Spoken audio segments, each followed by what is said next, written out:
What's going on, everybody? You're listening to the Baseball Goombas. Today's April 3rd, 2018. Our fourth podcast episode. The opening series have ended for both the Mets and Yankees. Mets going taking 2 out of 3 against the Cardinals, and the Yankees splitting with the Blue Jays. But first... Should have been a clean sweep. Could have been, yeah. Chris Goomba here, by the way. So what we really wanted to get into first was just Mr. Honest Gabe Kapler and his managerial decisions during the first weekend as a rookie manager for the Phillies. Yikes. It was a circus, to say the least. Basically, opening day, Aaron Nola goes 5 1/3, 3 hits, 1 earned run, 1 walk, 3 Ks. This is the ace, the Philadelphia Phillies ace. This is your ace. The young ace. After 68 pitches, the Phillies being up 5-0 in the 6th inning. Well, in the 6th inning, Inciarte leads off with a double, and then he gets Ozzie Albies to fly out. So he's bearing. You got to lead off double. He's bearing down. Here comes Gabe Kapler to pull his 68 pitch in ace to bring in the lefty Hobie Milner. Who? Exactly. I have never heard of Hobie Milner until Gabe Kapler just made him famous.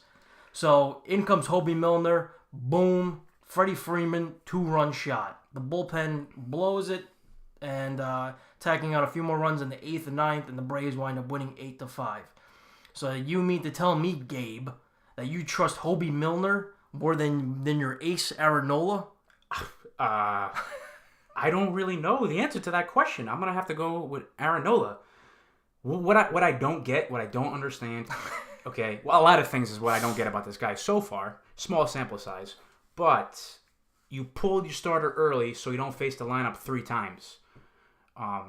This analytics is getting out of hand. Exactly. It's getting out of hand sometimes in today's game. It's ruining baseball. Sometimes you need hard-nosed baseball. The guy, like a Jacob deGrom, a guy who grinds it out. Sometimes you got to let your starting pitcher grind it out. He threw 68 pitches. Okay? You're up 5-0. There's room. He's cruising. There's room for error here. It's the Braves. Yeah.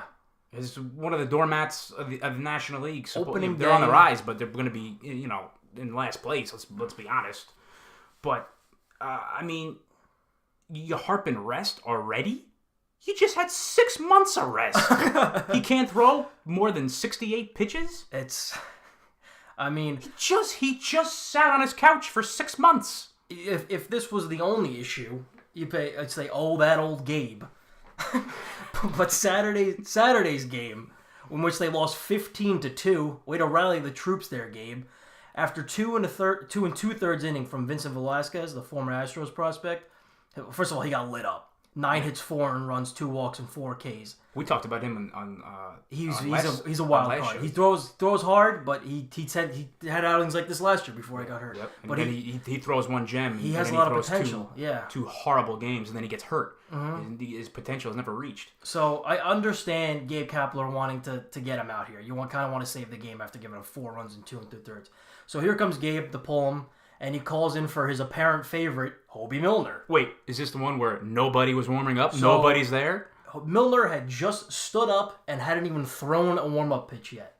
So now the umpire gave Milner a few extra warm-up pitches to prevent injury, which, honestly, if I'm the Braves, I have problems with this.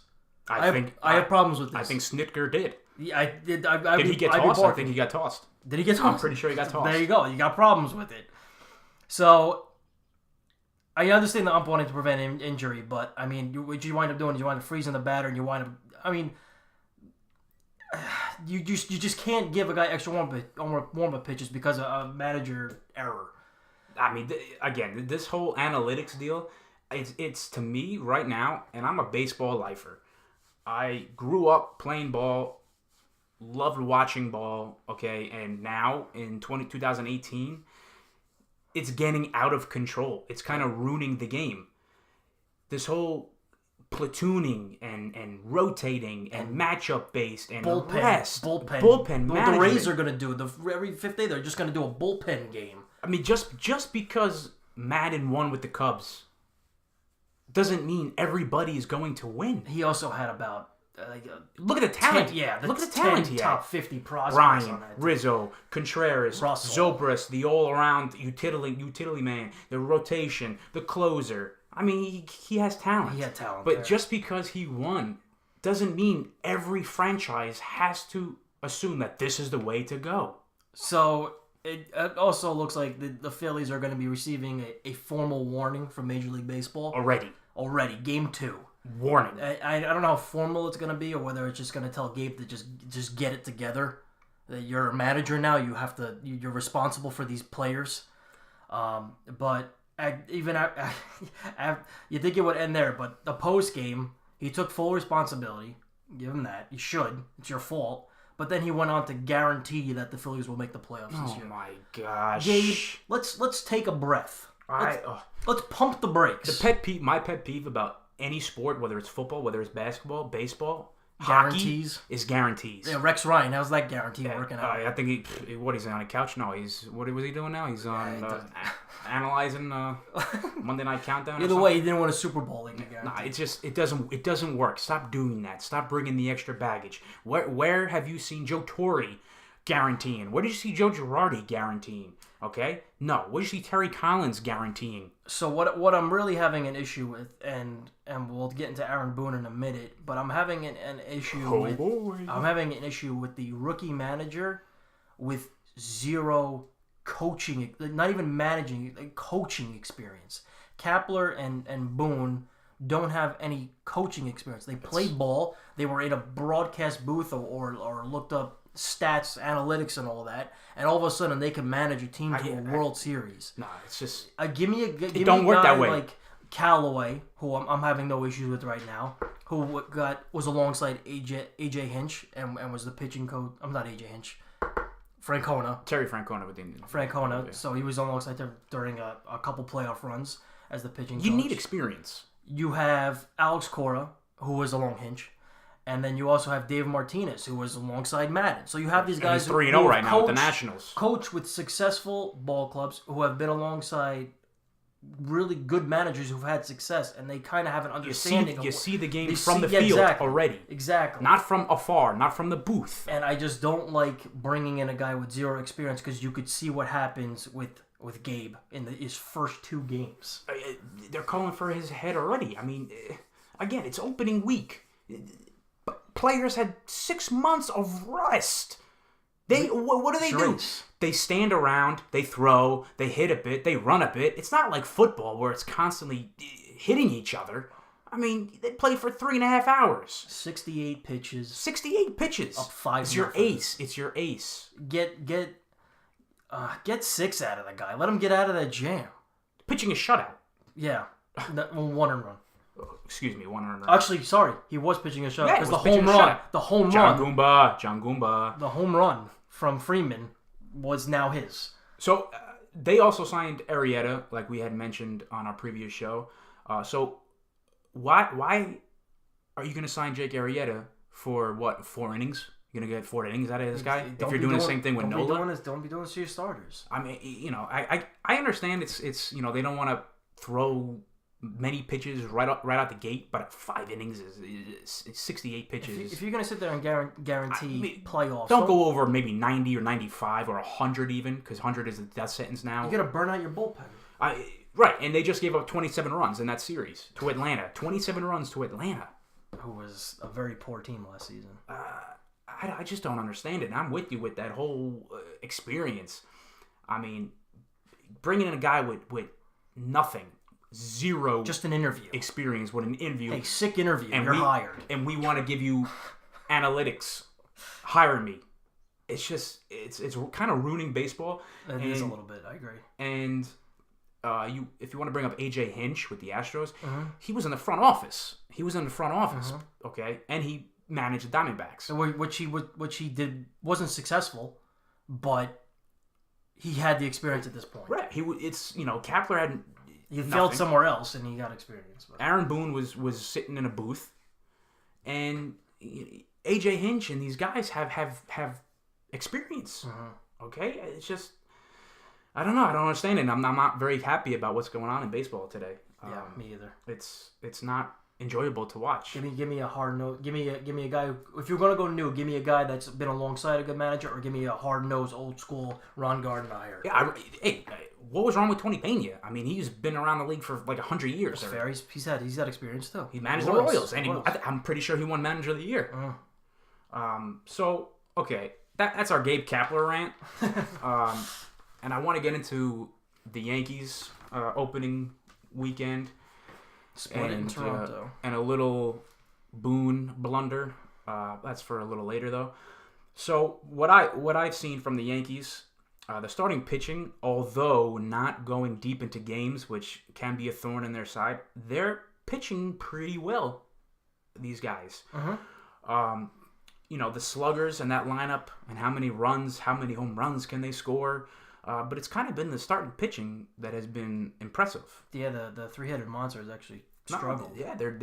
They hit Sanchez and 186 in the Blue Jays series. Have not really gotten it done. Aside from the 2 home runs from Stanton, you really didn't see much. No, granted length, hasn't been a strong suit, but that goes in hand, I guess, with a young season.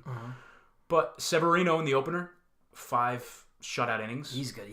1 hit, 7 strikeouts. There's no way around it. Tanaka, game 2, 6 innings, 1 run, no walks, 8 strikeouts. Sabathia, 5 innings, 4 strikeouts. Sonny Gray, a little bit of deep counts and putting runners on base. But he held his own. He only threw 4 innings. But he only had 1 earned run. And 8 strikeouts. I mean, these guys are striking batters out at pretty incredible rates. Severino didn't have any earned runs. Between Tanaka, CC, and Gray, they had 1 earned run each. So they held their own for the starters. And then the bullpen had 11 earned runs. Yeah. And that was from Easter Sunday. They got rained out yesterday, and they're playing right now as we speak. And the bullpen blew it. And the bullpen blew it again, so tack on another couple of runs. Yeah, really. In that earned run department. But I mean, listen, if the starting pitching can continue to pitch like the way they are, and Montgomery, I think he had 6 Ks from what I've seen. These guys in the rotation, I think it makes a good game today. I think it makes the Yankees could be even deeper and harder to beat, and it relieves the stress and a lot of pressure on the offense and the bullpen. Which again, the bullpen's supposed to be the best in baseball, or I've even heard the best ever. I'd be really concerned as a Yankee fan about this pen. It's not looking too good. Between Betances, But Betances is a nightmare now. What happened to him? I don't know. It's like he just completely forgot how to play baseball. I don't get it. It's gotta be a mental thing. But I mean, between the stolen, he had 4 stolen bases, including Pilar running in a circle. He stole the diamond. He literally stole the diamond as he just whipped it to the backstop in a panic. And it shot home in Benny the Jet fashion, straight steal at home. I love Pilar though. He's a ball player. He's pretty good. Yeah. He's good defensively. He runs the bases well. He deserves a Gold Glove. I don't know if he'll ever get it just because of Kiermaier and Buxton kind of just being a little bit better. But I would really like to see him win when he deserves it. He's like Spider-Man. Yeah. But if Pilar can get his offense going, which he has so far in the opening series, he's pretty good. But this bullpen, okay? So you go from the starting pitching into this bullpen. Goes hand in hand. Now they got to knock off some early season rust. I understand that. But besides Chad Green, who in like 3 innings has 1,000 strikeouts already, he's incredible. It's ridiculous. You stood by him in the pen. Good thing they listened to you, Chris. Thanks. D-Rob, Conley serving up dingers. D-Rob is just continuing. I just feel like he always gives up the big home run. They call him Houdini, but Houdini been having some problems. Even before his first tenure with the Yankees. Yeah, no, I agree. You guys booed him out of town. Because of it. I was straight standing up booing him out on the screen. I was one of them guys. So yeah, the Betances nightmare and that circus. Jonathan Holder led up the go-ahead single Saturday. And he just gave up 3 runs today. But he shut the door in the third of an inning. So as you said, as of Easter on the first. Yep. 13 innings pitched, 11 runs. Attaboy. That's not going to get it done. At all whatsoever. No. So that's of the 15 total runs against the Yankees and 11 runs by the bullpen. given up by the bullpen. That certainly is not going to get it done. No. 4 home runs in 40 at-bats against. It's a 9.90 ERA. Sky high. So you're wasting opportunity. You're wasting quality starts. I guess not so quality by Sonny Gray, but quality starts in the loose term that these guys are pitching. And you just can't be giving up leads in games like that and expect to win, no matter the talent on your team. You give no bullpen is lockdown. But look at Kapler. He thought his bullpen could get it done. Okay, and who's in that bullpen? I don't know. Hobie Milner. Hobie Milner. That's who. Hobie from Baywatch. That's how you. That's how you blow games. But it's just you can't expect to win with bullpen performance like that. And with this whole bullpen thing, okay, so we talk about Kapler. Boone. Booney. My man Boone. Man Boone. Mr. Aaron Boone. Okay, so the Yanks are up 4-3 on Sunday, on Easter. Happy Easter. Happy Easter, guys. Boone elects to intentionally walk Josh Donaldson. Now, Josh Donaldson, he's a masher, but he also, so far this year, MVP too. has one arm. I don't know if you guys seen the games, but he's turning. He's not healthy. He's turning into Chuck Knobloch, throwing the baseball to first base. Okay, he has one arm. So righty. So first of all, why do you think walking Donaldson to get to Smoke, who's mashed the Yankees, mashing everybody? He's becoming quite the slugger. Yeah, it's pretty ridiculous. So again, mind you, Donaldson can't throw. So what makes you think he can swing fully healthy with this dead arm? He can't swing at 100%. So you load the bases for Smoke. No room for error now for Robertson. No room for error. Cone said it best. Cone was bashing him the second it happened. Right. So you're banking on no room for error. You think you can get him with a curveball in the dirt, but you have to throw fastballs. He fought off all his curveballs. It was a 9-pitch at bat. He fought him off. He couldn't get past him. Smoke was fouling him off, and then he came with the low fast, and then he just put him center field. So there you go. So Smoke, coming into this series, he was 4 for 11, and coming into the at bat at that time, 2 for 3. Okay, that's like a 9,000 batting average against the Yankees. He already hit a homer previously. So you're walking a righty to get to a lefty. Okay. Boom. Grand slam. 7-4 Jays. Game over. With 3 outs to go. Right. I thought it was a terrible decision. I think Cone, when I was watching the game, Cone said it best. You're on a different island when you're out there with the bases loaded, having no room for error. And I think he might have been better off. If you don't want to throw to Donaldson, pitch around him. Maybe he'll help you out. Maybe he'll lunge and hit a weak grounder into the infield. But to just put him on, I think was a mistake. I don't know if you saw this, but I saw in the New York Times that they said that Robertson nodded at first base, and then Boone agreed. So I don't know if this is where that whole mound visit thing comes into play, where they're scared to go out there because they only have 6 mound visits per game. But this is, if there's ever a time to go talk to your pitcher about what you want to do, I feel like you got to go out there and talk about, maybe you don't want to face Donaldson and maybe you just throw around him. I just thought. I did hear that it was Robertson's decision, part Robertson's decision too. But now that you bring, so are your players managing you? There you go. Okay. There you go. Are your players telling you? I know you want to do what your players are comfortable with, but you have to know. You got to take charge. You have to know this is a bad idea. You might know things about Donaldson as a manager that he might not know. He might see, here comes MVP Donaldson coming up. I don't want to face this, but he's not healthy. No, he's got one arm. And again, this whole matchup based and analytics driven. And I read that with the bases loaded, Smoke, he's 123. I saw that. They showed it during the game. He's got 1 grand slam, and now he's got 2. And they're both against the Yankees. So with the bases loaded against the Yankees, he's got 2 career grand slams. So this whole matchup thing, sometimes you just got to let the guys play and pitch. Yeah. It's not going to always work out. And if it don't work out with a rookie manager, you're good in the media and fans alike, they're going to get on them. They're going to get on these guys. It's essentially you're getting cute. You're getting cute. Yeah. And by getting cute, think you got anything, you're over managing now. It's not gonna get you anywhere. It's the same thing with the music business. You can't get cute. You go in a different direction. This guy was a rocker, now he's a popper. It's just it doesn't work that way. Do what works. Right. It's just again, you got to just let it play out. Robertson has to make pitches at that point with the bases loaded. Can't really make mistakes, and that it always favors the hitter. No room for error is what I have a problem with. Always favors the hitter. Yeah. Always. Yeah. Again, real quick, Donaldson at that series in the opening series, 2 for 12 with 6 strikeouts. So that goes to tell you that not only can he not throw, he's not swinging a healthy bat. No.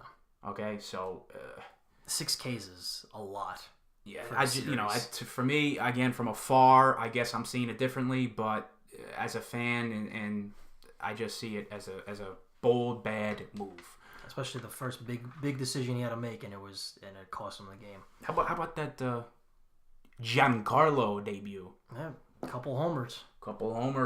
He's hitting after the series 286 with the 2 homers. I for one, I knew he was going to hit some bombs, but I didn't think on the second pitch as a career He's Yankee, gonna be a nice addition. Hit a home run. That was pretty sweet to see. But what I like about that though is that he's got the monkey off his back already, because you know how New York is. When he's going to hit his first homer? When he's going to hit a homer? When is he going to hit a homer? It's like having 499 home runs and then you go into a 3-week slump. So I think the pressure's off already with that, and I'm glad to see that. But he's not off to a hot start, so What's your take on the injury bug that hit the Yankees so far? Yeah. Right now Ellsbury walking wounded. Ellsbury hurt, and he just got some more bad news today.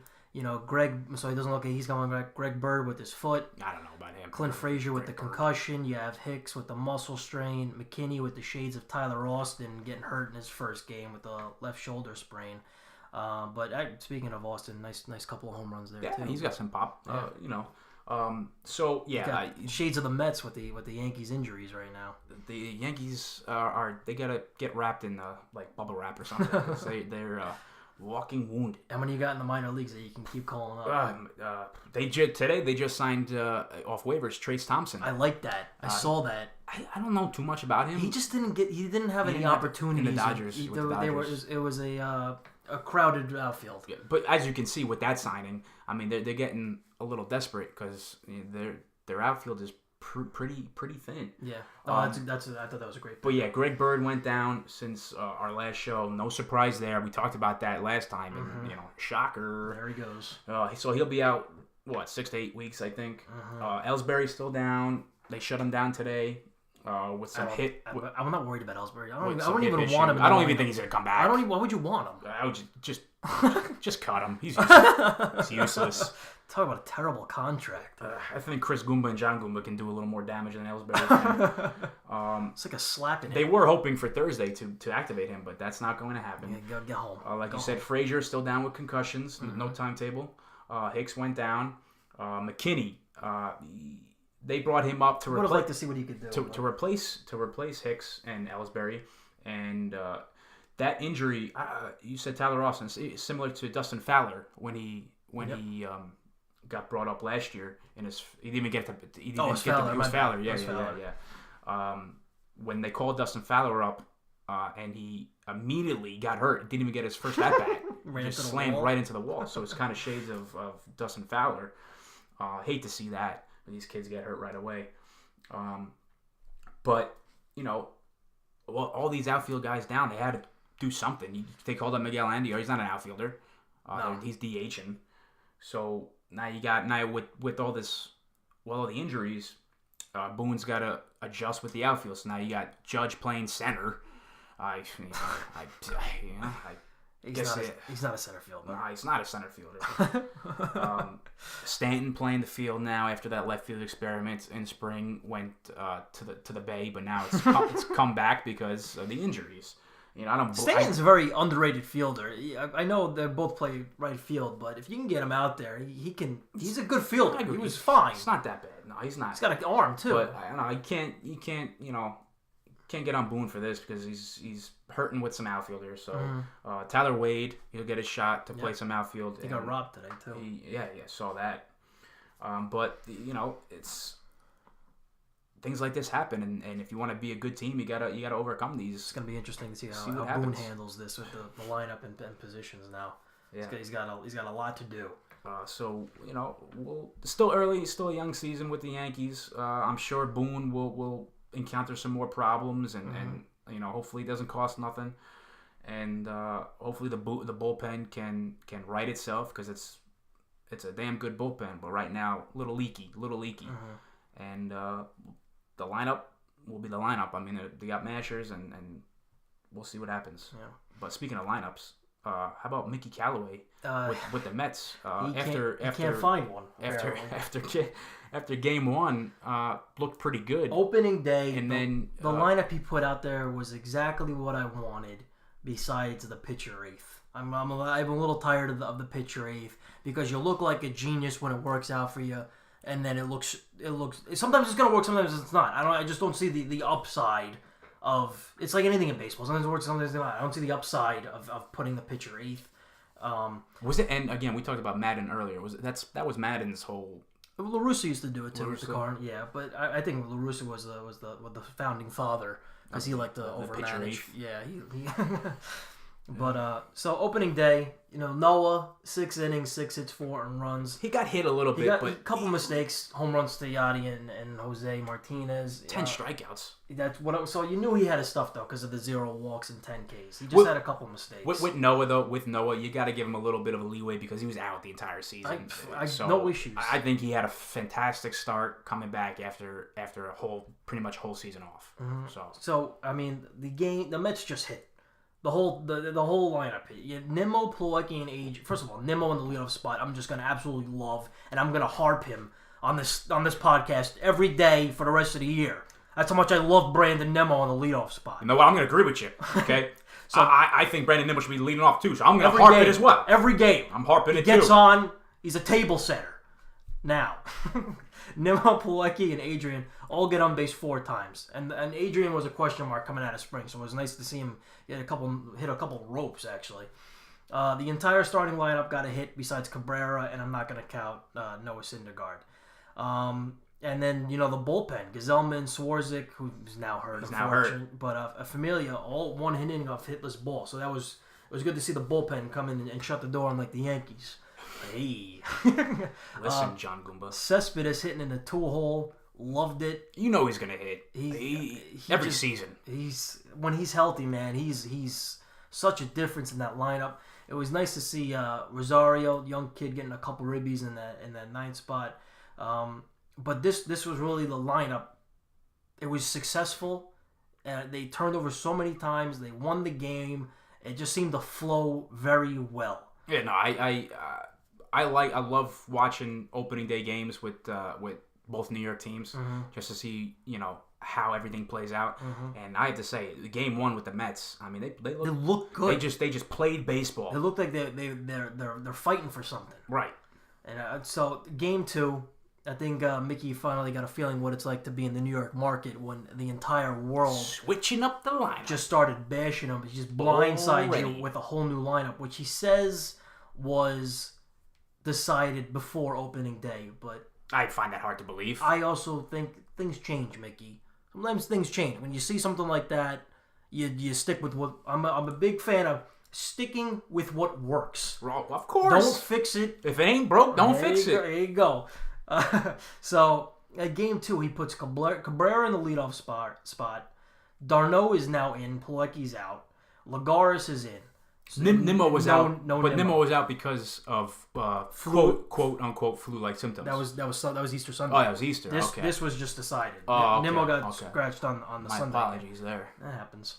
So you took out 2 guys that just got on base 8 times. 8 times between Pilecki and Nimmo. It's a lot. But they did shut us up. Cabrera leading off the game with a leadoff double, and then Darno dings a solo shot in the 4th. Lagares what, 2 for 4. 2 for 4? Yeah, so he just basically shut everybody up. But still, I want just like consistent lineup. Right. I think everybody does. Oh, we can't harp it enough. Okay, but we're gonna harp Nimmo on the leadoff spot. But we can't harp enough that consistency is key. And if it ain't broke, don't fix it. Yep. But you're not gonna go game to game to game with different lineups. It's not gonna always turn out that way. When you think of the 2006 Mets, that was a consistent lineup that they tried. I think Willie Randolph tried it out there day in and day out, and they went to the NLCS. You still remember to this day of Reyes, LaDuca, Beltran, Delgado, Floyd, Wright, and then you would go Nady and Sean Green, Jose Valentin, and your pitcher, and that was it every night. For almost every single night, besides giving guys rest. Did it work? Yes. When you go to the NLCS Game 7. I mean, the goal is to get the World Series, but, If Beltran swings. But, I remember that. Yeah, but they're still booing Yachty to this day. They let him have it on opening day. Rightfully so. Yeah, but you want to see consistency in lineup. And he actually, he changed it up again today. So he has tonight. I saw the lineup because they're playing right now. Actually, Harvey against Ben Lively. Harvey Day. But you have Nimmo leading off tonight, and now Cabrera's second, and Cespedes is third. Why? So he keeps tweaking it, but nothing's wrong. I don't understand. Now Reyes is batting at the end of the lineup. Who graced us with his presence for a chase and strike 3? Thanks. Way to start off the season, Jose. But I just given Rosario a day off right now. But I just don't understand the constant tinkering of the lineup. Again, so you just said giving Rosario a day off. He's a young buck. I don't understand how you got to give him a day off. It really bothers me. You're babying these players. You really are. I mean, they play for 3 hours, 3.5 hours a day. I get how old is Ahmed? He's 20, 21? Yeah, he's around there. He's fresh meat. He's a child. He's fresh meat. It's fresh meat. I'm pretty sure he can play 3-4 days in a row. If you want to give these guys rest, let them play for a week and then give them a day off. Mm-hmm. Give them a day off on Monday or Tuesday. Yeah. I don't understand. I don't understand. This whole thing is out of control. They keep harping. I want to get guys in. They haven't played it in a while. Play your starters. Please let your starters play. Let them come off the bench for a swing. Let your players play. I don't want to see Reyes. I don't want to see Reyes. And his what's the past 4 years, his average has gone nothing but down. And so which means and his age has gone nothing but up. Yeah. Which means he's on pace to probably, considering last year was 246 roughly. Yes. He's on pace for 220, 230. I don't want to see that. I don't want to see Jose Reyes slapping at a ball and getting. Oh God. Rosario is your prospect. I mean, now he's playing. He's your starting shortstop. Play him. And I tell play the man. I tell you, play the kid. Play the boy. I tell you what's really going to set me off, and I feel like it's very Mets to do so.